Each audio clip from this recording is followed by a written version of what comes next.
seus mal diagramados, é Copa, é eleição, pior ano possível para se tentar pensar publicamente em médio e longo prazo. Mas nos últimos tempos surgiram sinais de que a vedete da economia brasileira do século XXI, o agronegócio, pode se f*** bonito nos próximos anos. Mas eu preciso comentar esse vídeo dos galãs feios, porque eles ouviram essa notícia de que a China busca ser autossuficiente do ponto de vista agrícola, e eu acho que eles não entenderam o teor da notícia. Então o Helder diz que o agronegócio pode se fuder nos próximos anos. Não é o agronegócio que vai se fuder, somos nós, né? A China quer ficar independente um dia do nosso agronegócio, porque sabe que o nosso agronegócio vai colapsar junto com o Brasil, e nós vamos nos lascar na seca, na contaminação, no colapso climático, colapso ambiental, e quando isso acontecer, a China quer estar preparada para esse momento. Não é o agro se lascando, somos nós. antes de escrever o obituário do agro, eu vou tentar desenhar como deixamos de ser uma nação em vias de ter uma industrialização respeitável e conseguimos juntar o pior de dois mundos. No agro. Sim, mas presta atenção, não é o obituário do agro, é o nosso obituário. Todo mundo queria ver um Brasil mais industrial, mas não vai ter indústria no mundo, num Brasil colapsado. Não fica achando que as fazendas vão à falência. Ah, a fazenda foi à falência, não vale mais nada. Então agora eu vou fazer meu sítiozinho lá, vou plantar mexerica, e o Brasil vai virar um país industrial porque o agro foi à falência. Que loucura é essa? É o colapso de tudo, o colapso climático, o colapso da civilização e a extinção do povo brasileiro.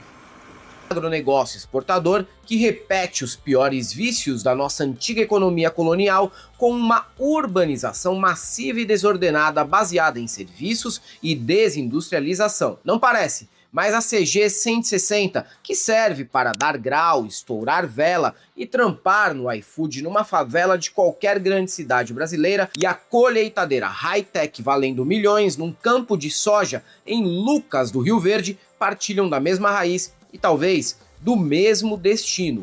Enquanto Lula organizava os metalúrgicos do ABC nos idos dos anos 70, o bioma do Cerrado brasileiro era remodelado por uma aliança entre o agronegócio e o Estado. A partir da criação.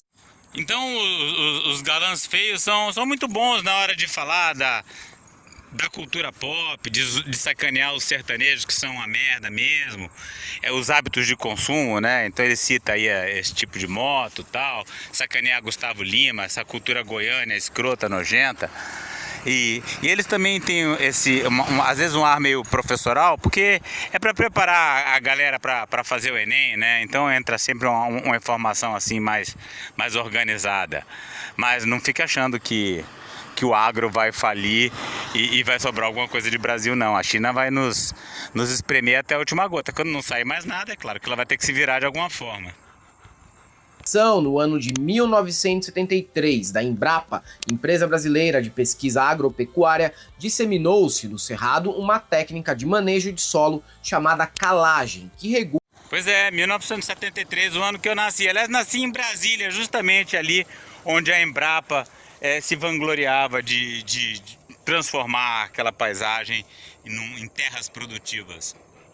A acidez do solo. Juntamente com isso, as pesquisas em melhorias nas sementes, em especial da soja, tornaram a expansão agrícola para o centro-oeste viável. Essa marcha para o oeste já era preconizada por Getúlio Vargas. A própria transferência da capital federal para o interior do Goiás por Juscelino Kubitschek foi mais uma etapa nessa busca pela ocupação do Brasil para além da costa litorânea. Eu não acho ruim esse texto assim com o clima de aulinha do Enem, não. Eu só não gosto na hora que entra o Marco Bez para fazer propaganda da camiseta da Insider. Então tem um negócio de finanças, tem um negócio de trabalho em casa que eles divulgam agora que eu também acho muito estranho. Do universo do Eduardo Moreira, né? Do guarda-chuva do ICL, né? é ligado àquela turma do Henri Bugalho. É um negócio que é meio estranho. Só com as mudanças técnicas que falei é que se tornou possível a expansão agrícola de fato. Para tornar essa nova fronteira agrícola viável, o modelo incentivado foi de uma tecnoagricultura orientada para exportação. As técnicas, máquinas e insumos pressupunham um alto conhecimento técnico. Daí que na década de 70, sulistas atraídos pelo crédito e terras baratas aportaram no Cerrado, Pantanal e Amazônia principalmente. Então de vez em quando você vê que o texto dele fica assim com uma certa cara assim de texto preparado, decorado, né, produzido por um chat GPT e tal, mas enfim, tá bom. Esses sulistas que aportaram na Amazônia são o que há de mais nojento, né? Eu convivo com essa turma aqui na Amazônia, um pessoal destruidor, bolsonarista, devastador. É o fim da picada. E aí eu compartilho do desprezo que os galãs feios têm por essa gente. Todos possuidores do selo racial correto, descendentes de imigrantes italianos, poloneses e alemães. O Estado, assim como corrigiu o solo do Cerrado, corrigiu a fauna humana que lá vivia. Caipiras, capiaus, roceiros, ribeirinhos, negros, quilombolas, indígenas e brancos pobres. Aqui não. Para desenvolver o Brasil, vamos repor esse povo de olho claro e trabalhador e tirar os jecas tatus preguiçosos do esquema. Exato, todos esses aí citados ou foram expulsos ou exterminados, né? E tem um discurso a favor disso, né? Aquele discurso de Richard Rasmussen, que agora é candidato a baitólogo federal junto com o biólogo Henrique, também conhecido aqui entre nós como esquilinho nervoso.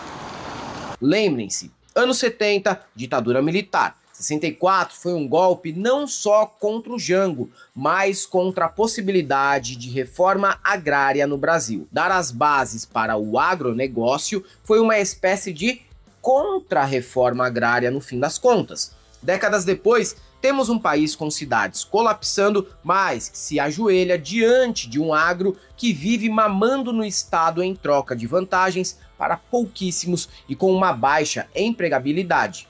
Então, esse termo colapso está caindo na boca do povo, né? Então, as cidades colapsando, mas não são só as cidades que estão colapsando. O nosso espaço completo, né? E até aí eu tô junto com o Helder, ó, tô reproduzindo tranquilamente o que ele fala, né? O problema é o que a gente vai fazer, né? Se começar a falar em energia limpa, baseada em hidrelétricas na Amazônia, aí tá ruim, né? Se defender destinação de terras públicas, que nem a Alessandra Orofino faz ali no Calma Urgente, aí não dá, né? Então é nos detalhes que a gente pega, né? No geral, tô gostando aí. Fora a coisa dele não entender, né? Não entender o colapso. Por isso que ele não entende essa notícia de que a China está se preparando para viver sem o nosso agro. O agro não fez o êxodo rural brasileiro reverter o seu sentido. Ninguém está deixando as grandes cidades para viver em médias e pequenas cidades em função do agro. Mais fácil alguém conseguir isso em função do OnlyFans, Tigrinho ou YouTube do que em função de oportunidade de trabalho decente no ramo agroexportador. Só que o bebê de Rosemary do agro só nasceu de vez no século XXI. O que os colonos sulistas fizeram com o Cerrado nos últimos 40 anos, a indústria cultural do sertanejo fez com as paradas de sucesso e mercado de shows no Brasil. Só que Perfeito, por isso que esse é um texto bacana para os galãs feios, porque eles são ótimos de ridicularizar essa cultura sertanejo, goiana, ridícula, brega, destrutiva, corrupta, bolsonarista, escrota. No coração do todo-poderoso agro existe uma contradição irresolvível e parece que a fatura está prestes a chegar. A China, ela mesma, está implementando uma estratégia de longo prazo para aumentar sua autossuficiência alimentar e reduzir a dependência de importações agrícolas. Como o Brasil fornece mais de 60% da soja importada pelos chineses e cerca de 40% da carne bovina comprada por Pequim, essa mudança pode afetar significativamente o agronegócio brasileiro.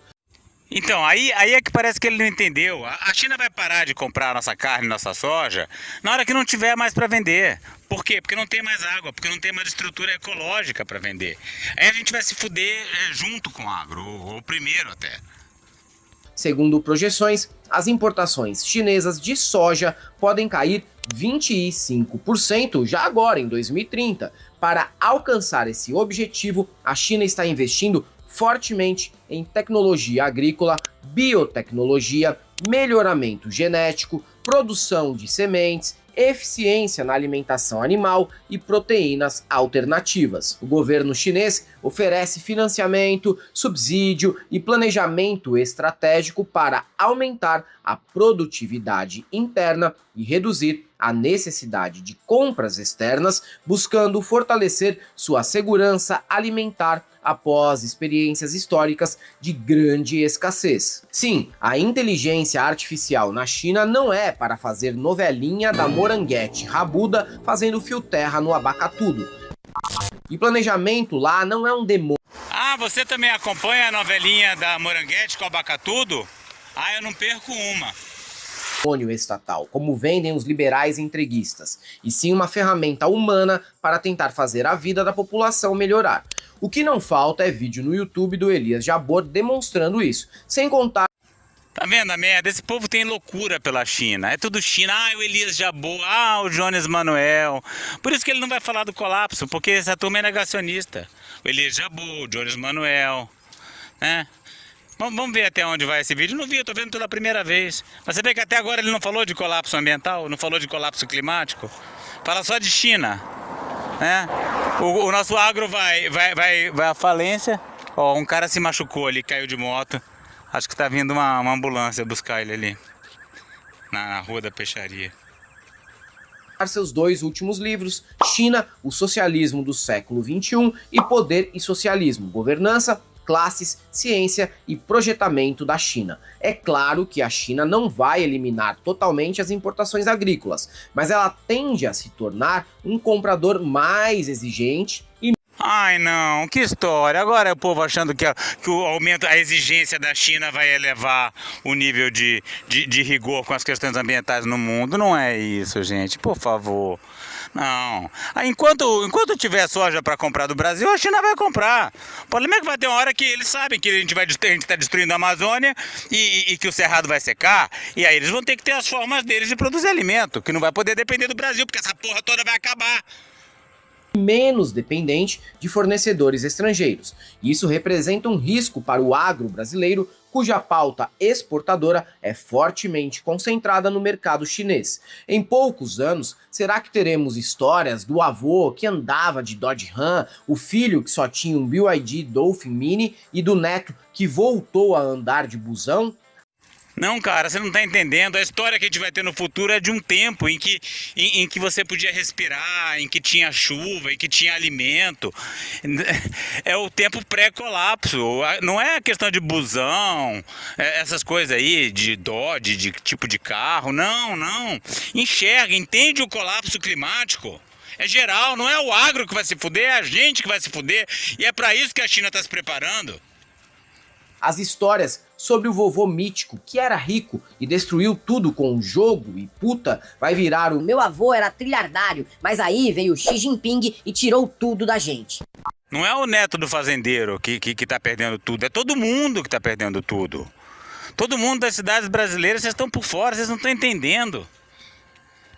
Quando grupos sociais que durante décadas ocuparam posições privilegiadas na economia passam por processos de perda de renda, influência ou status, sua decadência pode transformar-se em um problema político e social de grande relevância. Acostumadas a exercer poder e a moldar instituições segundo seus interesses, essas camadas frequentemente interpretam seu declínio não apenas como uma mudança econômica, mas como uma ameaça à sua identidade e posição na sociedade. Acostumadas a exercer poder e a moldar instituições segundo seus interesses, essas camadas frequentemente interpretam seu declínio não apenas como uma mudança econômica, mas como uma ameaça à sua identidade e posição na sociedade. E o poder do agro não vai desaparecer de uma hora para outra, tá? Eles já estão bem situados no Estado e economia brasileira. É claro que não vai desaparecer, né? Vocês percebem essa história que ele está contando? Opa, é tudo a confusão é por causa do cara que caiu na ponte. Tá jogado lá, não tá passando ninguém. Eles com certeza vão espernear, mas e aí? Quem vai ser o bode expiatório para os herdeiros falidos do colapso do agro? Em muitos contextos. Colapso do agro, já falou de colapso das cidades, agora colapso climático, colapso ambiental, não tem, não pode. Porque Elias Jabbour, não está na cartilha do Elias Jabbour o colapso, né? Não está na cartilha do Jones Manuel. Históricos, esse ressentimento alimentou movimentos políticos radicalizados, discursos de nostalgia por um passado idealizado e a busca por culpados, sejam eles elites rivais, minorias, imigrantes e governos. O que não falta são exemplos da merda que isso pode dar. A aristocracia francesa, antes da Revolução Francesa, os proprietários rurais do sul dos Estados Unidos, após a Guerra Civil, os junkers da Alemanha no final do século XIX e início do século XX. Esses três exemplos são de classes que perderam boa parte, se não todo o seu poder. Ele continua achando que o povo ligado ao agro vai perder poder político e econômico, porque a China não quer comprar. Não, cara, é o colapso do Brasil. Não vai sobrar ninguém. Só quem foi embora para onde der para viver. Aqui não. Aqui vai ser terra arrasada. Não é que uma classe sai perdendo. Meu Deus, que cegueira. De onde que eles tiram essas narrativas? Não vão mais comprar a soja brasileira, agora a gente vai ficar exigente e o agro vai à falência. Porra! Você vê como é que eles estruturam esses vídeos? Né? Ali no começo parecia um chat GPT de história. Getúlio, não sei o que lá. Aí agora chega a viagem, o delírio. O delírio que ele comprou lá do Elias Jabbour. Puta que pariu, viu? Baseado na exploração da terra. Aqui no Brasil, a resposta provavelmente já está sendo gestada nos grupos de Zap Zap da família. Quando a conta chegar, dificilmente a culpa será colocada na excessiva dependência de um único comprador, na falta de valor agregado das mercadorias, na reprimarização da economia ou na aposta quase religiosa de que a China compraria soja brasileira para sempre. Você vê que o problema não é o agro destruir o Brasil inteiro, o agro consumir o meio ambiente, o agro acelerar o colapso climático. O problema para ele é a dependência num único comprador. Ah, que bom, então vamos fazer a Ferrogrão, que a Ferrogrão facilita ele exportar para a Europa e Estados Unidos. A gente não vai ficar tão dependente da China. Meu Deus, esse povo desconsidera a questão ambiental completamente.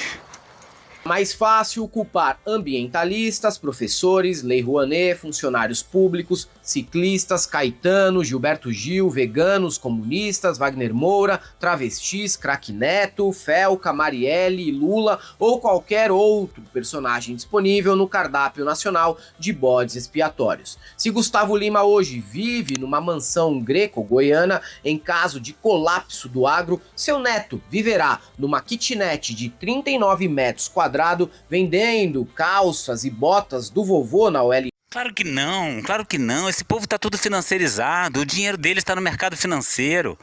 Tem um pé na fazenda, mas é tudo mercado financeiro. Vocês acham que o agro vai à falência e os filhos de fazendeiro vão ficar pobres? Meu Deus!